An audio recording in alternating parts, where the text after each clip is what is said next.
Olá, sejam bem-vindos à nossa 11ª aula de estudo da fenomenologia. Nesta parte do nosso estudo, estamos tentando realizar uma introdução à fenomenologia odierna, tal como ela se realiza no pensamento de Edmund Husserl. Na aula passada, a 10ª, nós falamos da obra As Investigações Lógicas, que foram editadas e publicadas em 1901, e nós vimos que é nesta obra que Husserl, um pouco de uma maneira não consciente, por assim dizer, foi adotando um modo de investigar as questões concernentes aos fundamentos, aos conceitos fundamentais da lógica, questões referentes ao pensamento e à linguagem, ao conhecimento e sua fenomenologia. E esse modo de investigar foi aquilo que Husserl chamou de fenomenologia. A palavra era mais antiga, já existe há bastante tempo.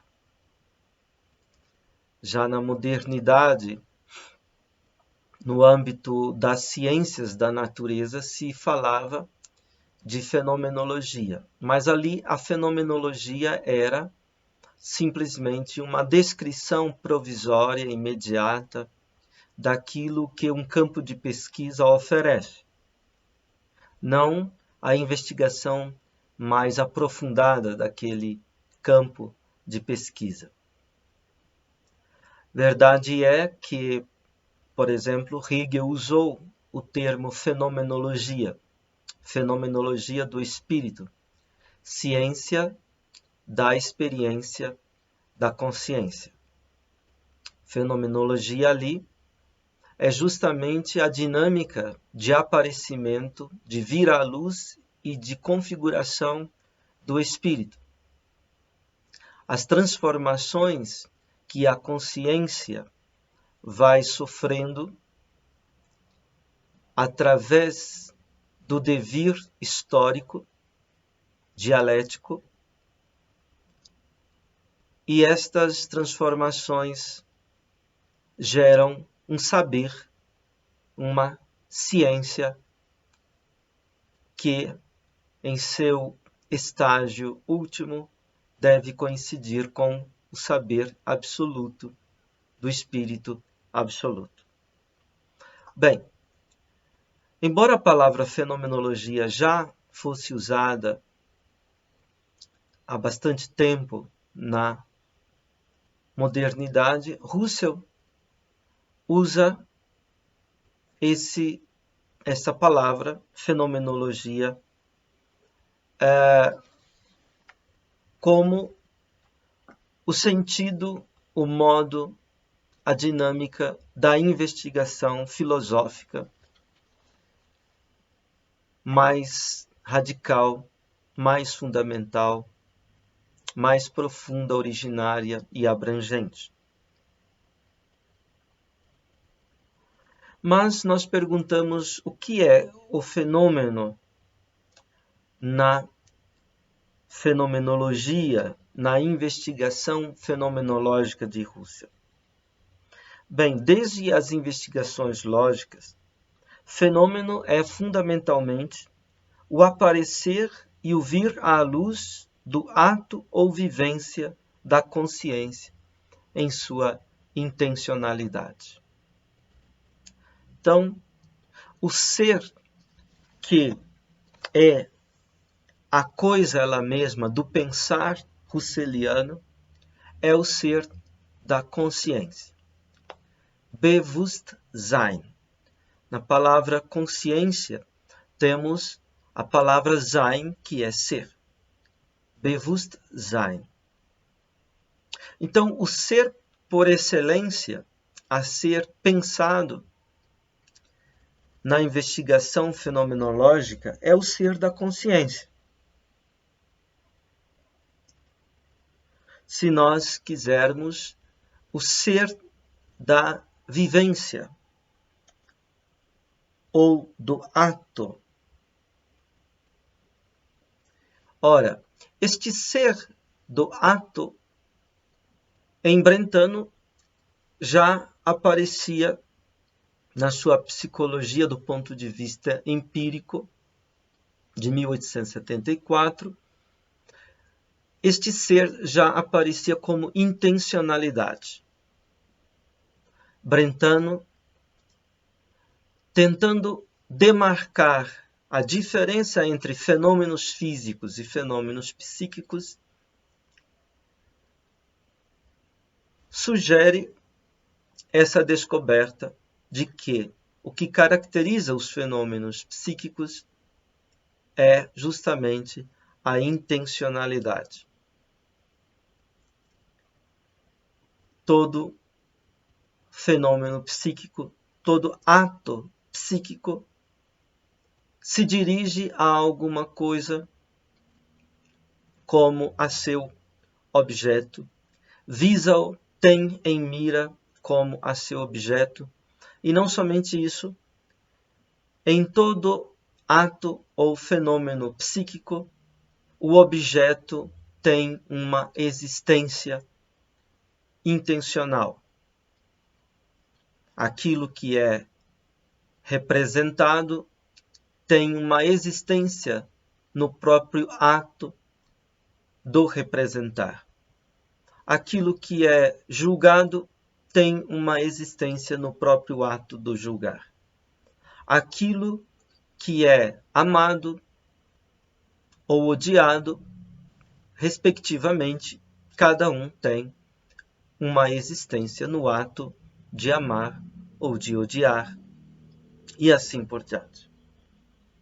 Bem, Husserl retoma esta descoberta, ou esta redescoberta brentaniana, que de certa maneira o tema da intencionalidade já era conhecido entre os medievais. A palavra intencionalidade, ela remonta de certa maneira ao pensamento medieval.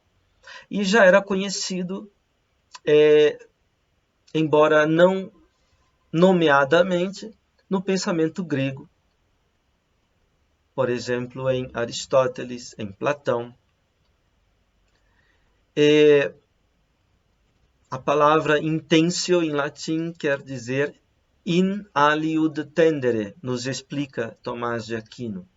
Isto é, tender para outra coisa.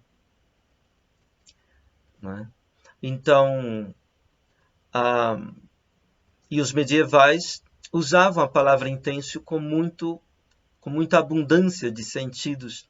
Não só a intenção da vontade, né, para o que tende a vontade, mas também a intenção do intelecto, por exemplo, a intenção a que o intelecto visa, tem em mira.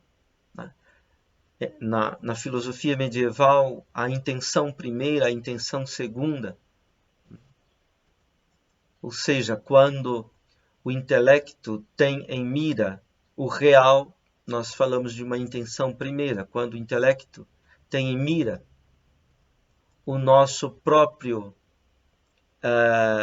pensamento a respeito do real, a nossa linguagem a respeito do real, falamos de uma intenção segunda.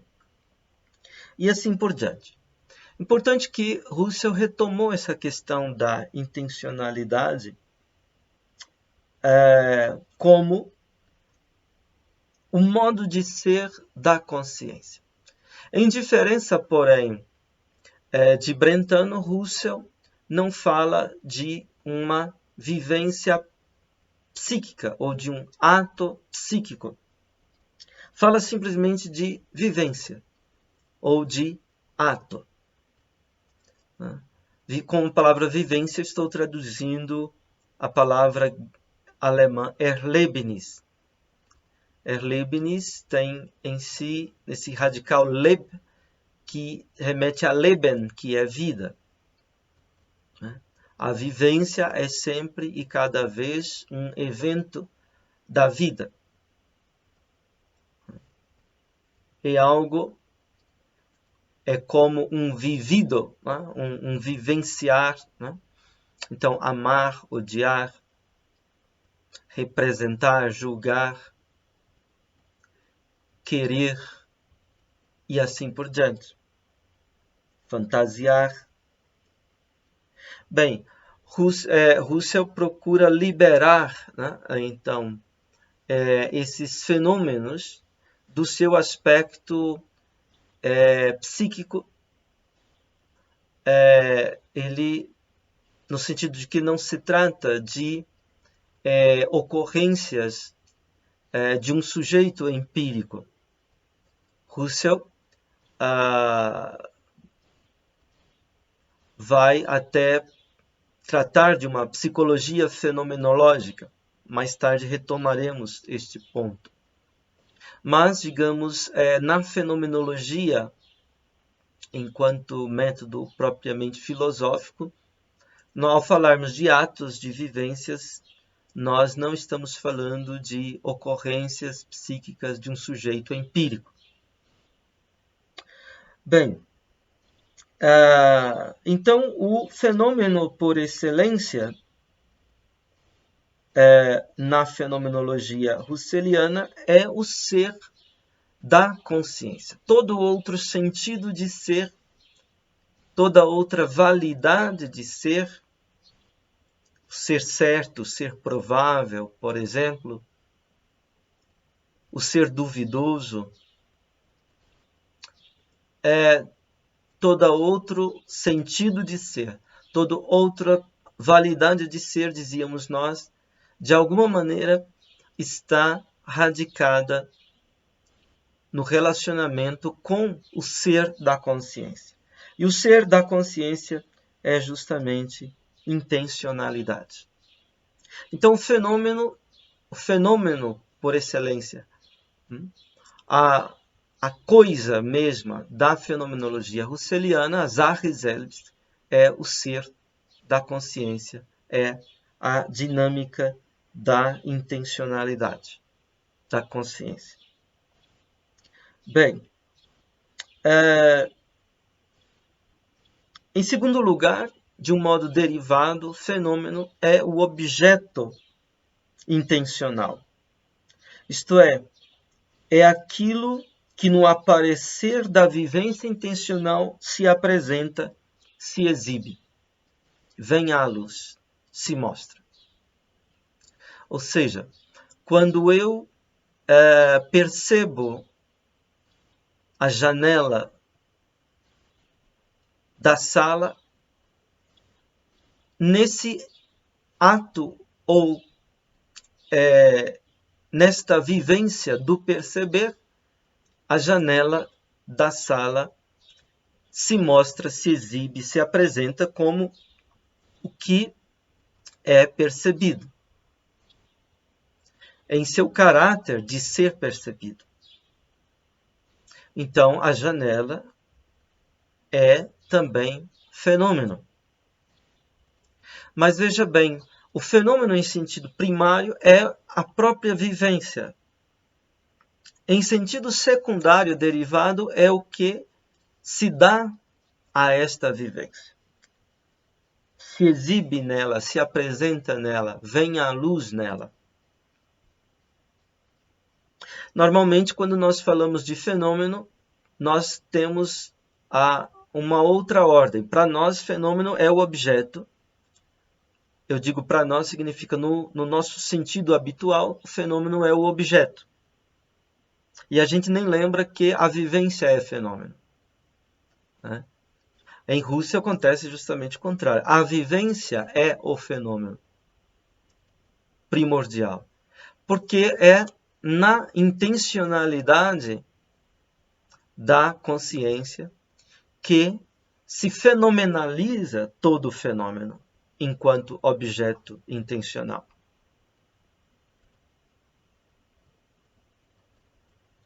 Isto é, sem a claridade da consciência intencional, não há nenhum outro fenômeno. Isto é, não acontece a doação dos demais fenômenos se não há a autodatidade do fenômeno da própria consciência. Nós falamos de ato, né? E de consciência intencional. Aqui, ato e consciência intencional se equivalem. O ato é consciência intencional. O evento da consciência intencional chamamos também de vivência. Ato, vivência, consciência intencional, aqui se equivalem. Embora, como já vimos, mais tarde, Russell distinguirá ato de outras vivências intencionais que não são atos. Todo ato é vivência intencional, mas nem toda vivência intencional será ato. Isso no pensamento mais elaborado de Russell. Bem, aqui preciso cuidar, então, para não entender ato como uma operação ou como uma atividade de um sujeito empírico. Como se existisse um eu, que é uma coisa, um sujeito empírico, que pratica uma atividade que nós chamamos de ato ou de vivência intencional. Né? Seria uma interpretação psicológica dúbia esta, que estaria baseado no esquema epistemológico de que há um sujeito que eventualmente pratica um ato que contingentemente se dirige a um objeto. Se nós entendermos a intencionalidade assim, nós bloqueamos inteiramente toda a dinâmica fenomenológica da consciência intencional. Nós já coisificamos, né, o fenômeno e já perdemos de vista o fenômeno ele mesmo no seu acontecimento, a sua dinâmica própria. Fixamos um eu que, entre várias outras coisas, também pode dirigir-se a um objeto através de um ato e assim por diante. Então, precisamos cuidar para não empacotar a compreensão da intencionalidade nessa direção.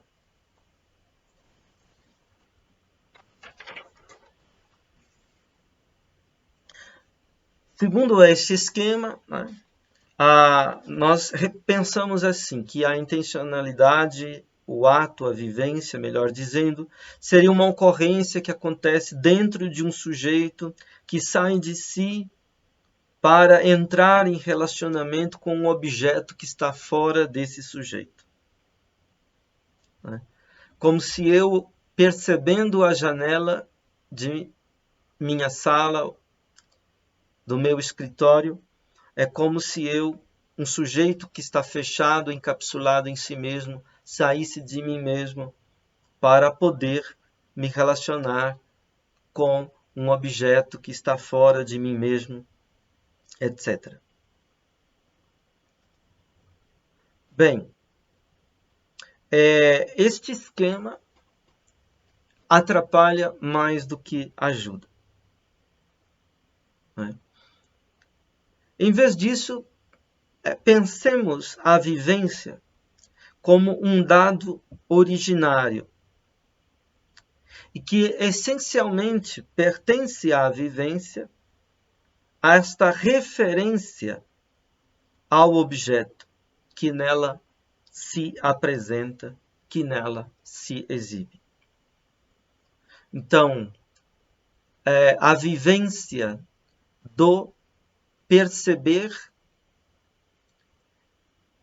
essencialmente está referida a um percebido. O perceber é sempre o perceber de um percebido. E vice-versa, o percebido é sempre o percebido de um perceber.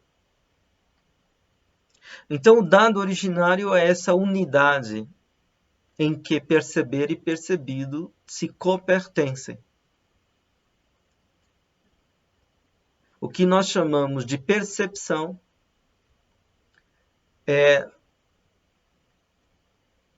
nomeia esta unidade de perceber e de percebido, e o percebido no seu caráter de ser percebido. Bem, todo ato enquanto vivência de consciência visa a algo, cada vez de um modo específico, cada vez de uma maneira peculiar.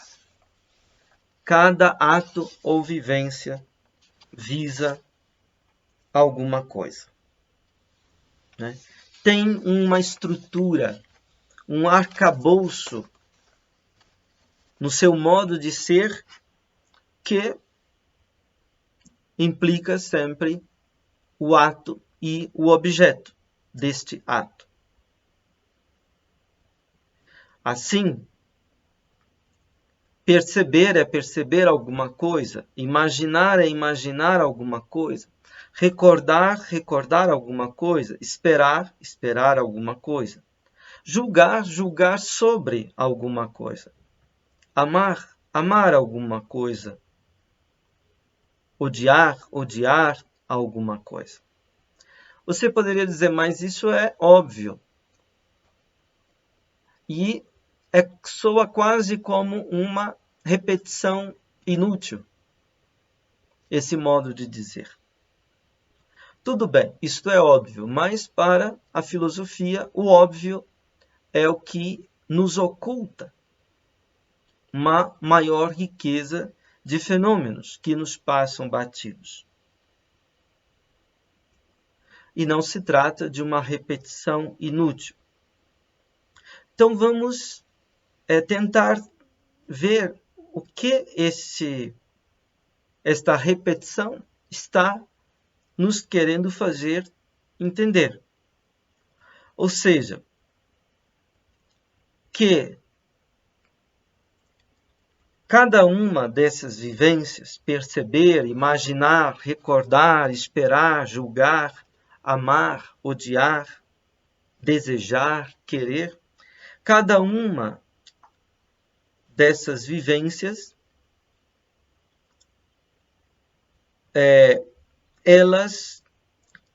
cada uma tem a sua própria estrutura, o seu próprio arcabouço, digamos, ontológico, né? O percebido tem um modo próprio de aparecer, diferente do imaginado. O recordado, diferente daquilo que é esperado. O simplesmente representado, diferente daquilo que é julgado.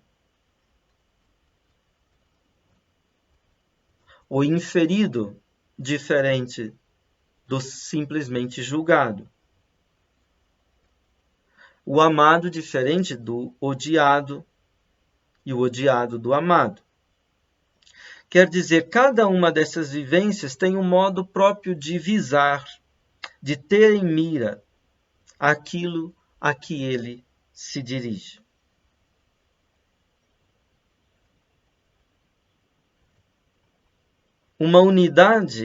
Há, pois, uma unidade entre o visar, o ter em mira da consciência, e o visado, aquilo que é tido em mira, isto é, o objeto intencional.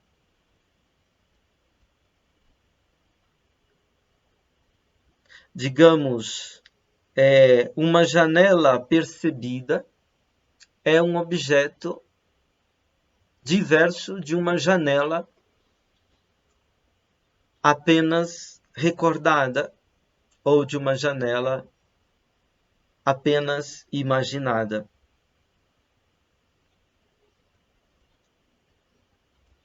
Se alguém olha para uma janela e como objeto de desejo, é diferente de uma janela. A janela enquanto desejada é diferente de uma janela simplesmente percebida. Uma janela admirada, diferente de uma janela desprezada. Ou seja, o fenômeno é cada vez uma estruturação de sentido, em que o vivenciar e o vivenciado se compõem numa unidade indissolúvel, digamos assim. O vivenciar, o ato, podemos chamar também de cogito. E o que é vivenciado, o objeto, podemos chamar de cogitatum, né? Seguindo uma terminologia de origem cartesiana. Então, toda vivência é sempre um relacionamento com algo de um vivenciar e um vivenciado. Pouco importa se o objeto existe ou não. O objeto pode ser fictício, por exemplo. Quando nós imaginamos uma montanha de ouro, temos uma vivência imaginativa. E o imaginar tem o seu imaginado, a montanha de ouro.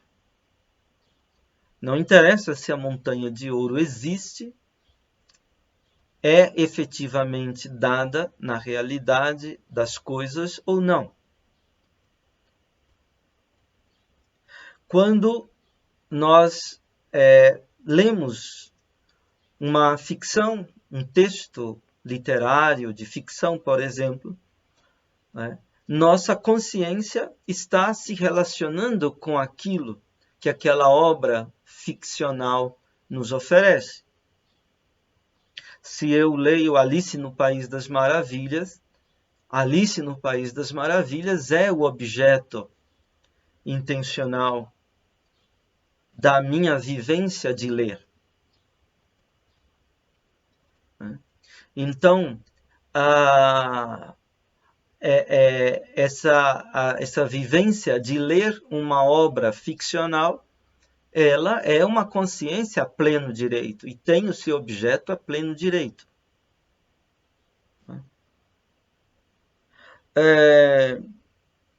Portanto, o objeto intencional não precisa ser algo que exista. Algo real, que tenha uma efetividade na realidade das coisas. O objeto intencional é simplesmente aquilo a que mira a vivência.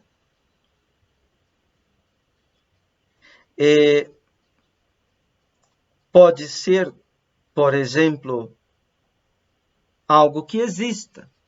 Quando eu, da minha sala, do meu escritório, olho para a janela, percebo a janela aí presente, essa percepção, ela tem em mira algo que existe, que está se dando numa presença em carne e osso aqui e agora, está se apresentando e se presenteando à minha consciência nesse ato de perceber.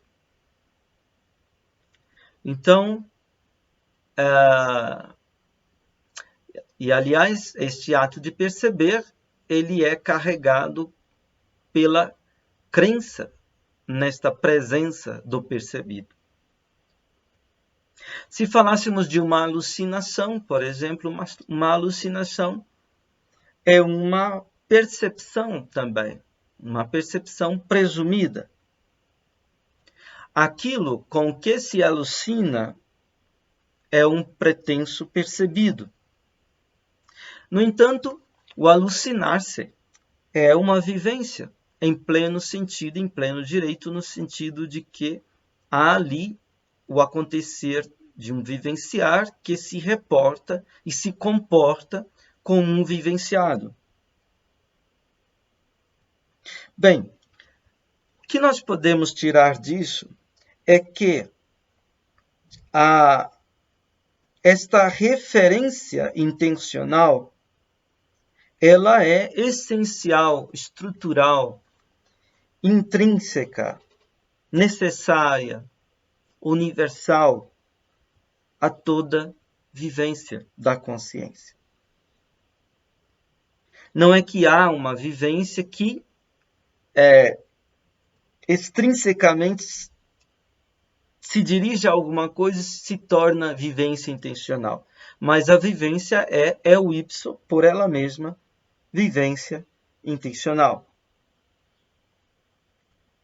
Somente porque a percepção é essencialmente um visar a, um dirigir-se a, e porque este visar ou dirigir-se a é estrutural na vivência da percepção, é que a ela pode faltar um objeto real. E, neste caso, configurar-se como uma percepção ilusória ou como uma alucinação.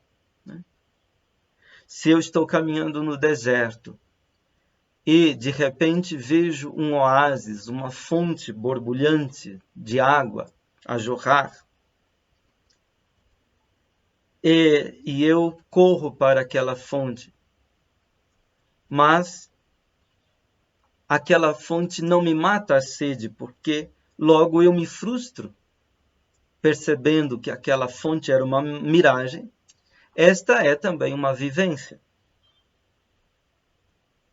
E, enquanto vivência de uma percepção ilusória, a percepção ilusória também tem o seu objeto, que é, a ponto, justamente um objeto ilusório. Mas o caráter faz parte da consciência ilusória que, enquanto ela se dá, ela tem a crença naquilo que está, com o qual está se relacionando. A crença da percepção ilusória pode ser a mesma que a crença de uma percepção efetiva, portanto, de algo efetivo. A diferença é que essa percepção ilusória, ela se frustra, né? No sentido de que eu não poderei matar a minha sede no deserto com uma fonte que é uma miragem. Né?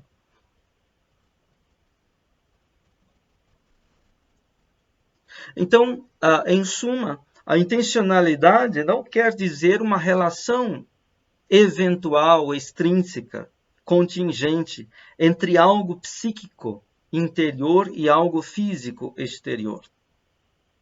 Não se trata disso.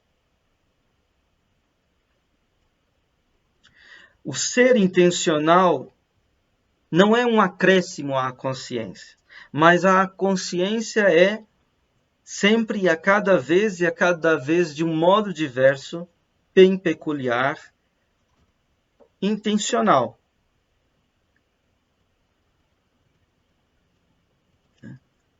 A datidade do objeto também acontece cada vez de um modo próprio, peculiar. A datidade de algo que é imaginado é diferente da datidade de algo que é percebido numa percepção efetiva. O imaginado é apenas possível. O percebido é real. A datidade daquilo que é recordado é diverso da datidade daquilo que é esperado. Aquilo que é relembrado aparece no seu caráter de ser passado. aquilo que é esperado aparece no seu caráter de ser futuro. Mas, em todo caso, a datidade, quer ela seja de algo que exista, quer ela seja de algo apenas imaginado, ou mesmo quer ela seja de algo absurdo, é sempre uma datidade.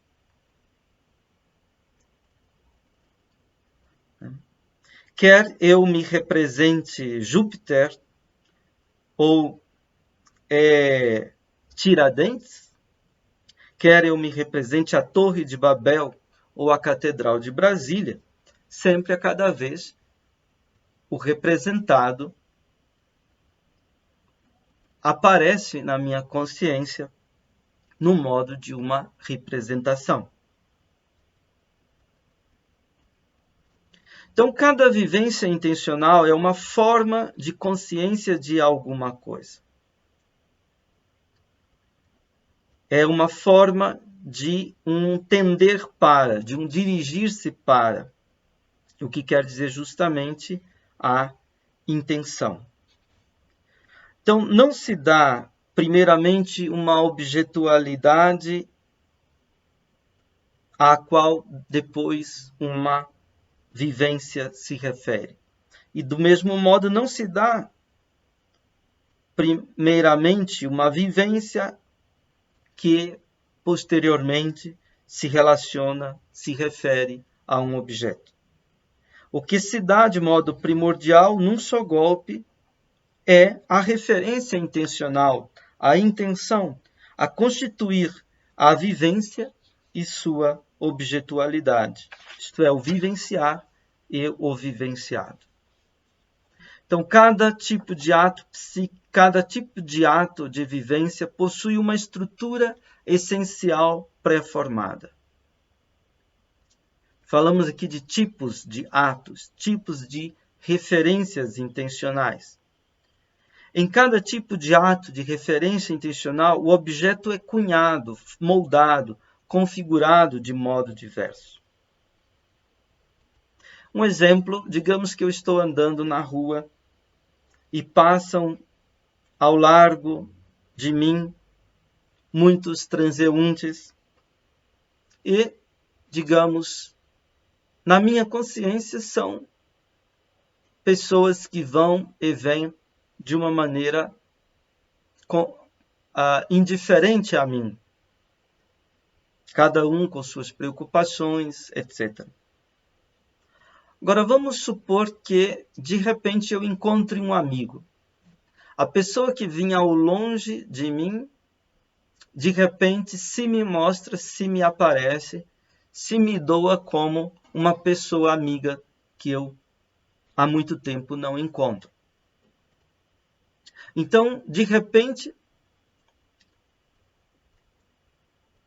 aquela pessoa se transmuta, se transestrutura intencionalmente.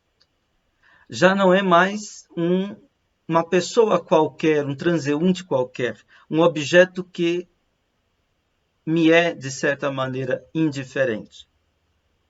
Mas é justamente alguém amigo e amigável, com alguém que se me mostra como amável. Então, se dá uma outra vivência, um outro relacionamento. Me lembro do exemplo de alguém que estava em casa, uma mãe estava em casa e estava fazendo seus afazeres domésticos e via na TV que estava acontecendo um incêndio num prédio. É certo que ela se compadecia, se condoía com aquelas pessoas que a televisão mostrava estavam vivendo um momento de desespero. Mas, de repente, ela olhou melhor a cena que a TV mostrava e viu ali seu próprio filho. Então, isso mudou inteiramente a cena. Entre aspas, o objeto intencional é agora totalmente outro. Tem uma significação outra do que simplesmente um acontecimento, um infortúnio que estava acontecendo na cidade, né? Então, isso se transforma, o objeto se transforma, o objeto se transestrutura, por assim dizer. Então, aquilo que é amado e aquilo que é odiado, na fenomenologia da vivência, da consciência intencional, é cada vez diverso. Digamos, se eu amasse uma pessoa e por uma vicissitude, uma peripécia qualquer da vida, eu passasse a odiar aquela pessoa. Aquela pessoa, enquanto amada, é um objeto intencional diversa daquela pessoa enquanto pessoa odiada. O objeto não é o mesmo.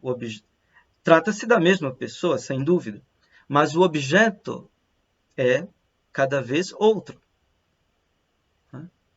O objeto pessoa amada, objeto pessoa odiada, é cada vez outro. Objeto pessoa amada para o ato, a vivência de amar, é inteiramente diverso do objeto pessoa odiada para o ato, a vivência de odiar. Digamos que quando eu amo, este que é amado se me aparece como inteiramente amável, no seu âmago amável. Ele é amável até mesmo, digamos, nos defeitos, nas qualidades ruins que aquela pessoa traz. Eu, quando amo, não amo as qualidades de uma pessoa. Eu, quando amo, amo uma pessoa. E aquela pessoa é amada com suas qualidades e também com os seus defeitos, com suas perfeições e seus defeitos, com suas qualidades boas e com as suas qualidades ruins, digamos assim. Então, a intencionalidade do ato de amar se dirige à pessoa ela mesma no seu âmago, no seu núcleo, na sua própria presença, no seu próprio ser. E não, entre aspas, nas propriedades daquela pessoa.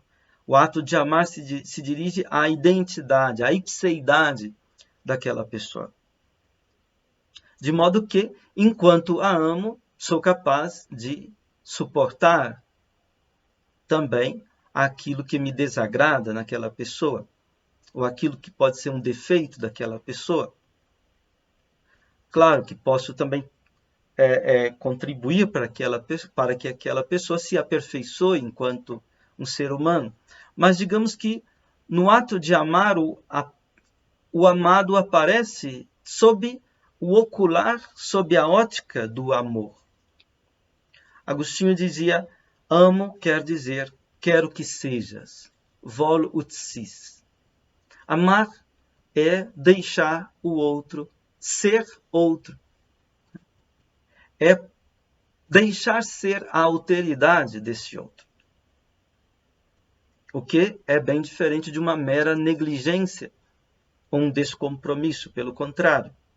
Né? Bom, se, digamos, aquela pessoa já não é mais uma pessoa amada, mas uma pessoa odiada, ela se desestrutura e se reestrutura de uma maneira inteiramente diversa de como era a pessoa amada. Então, esse é o evento da intencionalidade acontecendo. Né?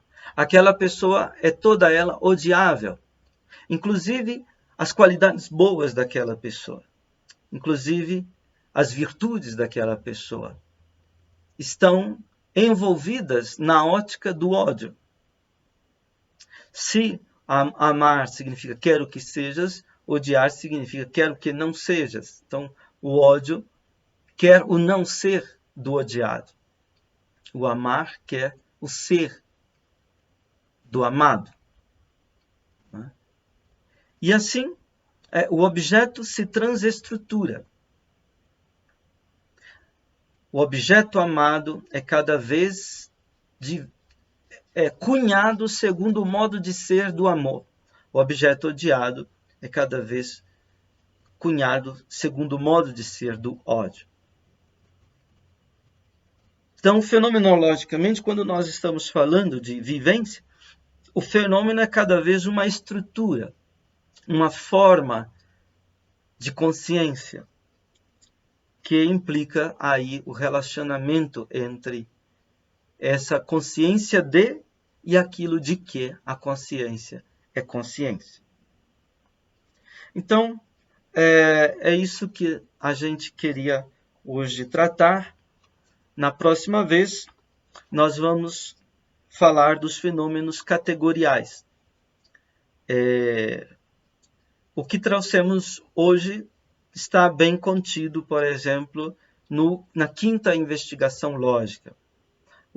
A questão dos fenômenos categoriais está bem presente na sexta investigação lógica. Muito obrigado pela sua paciência, pela sua escuta e até a próxima oportunidade.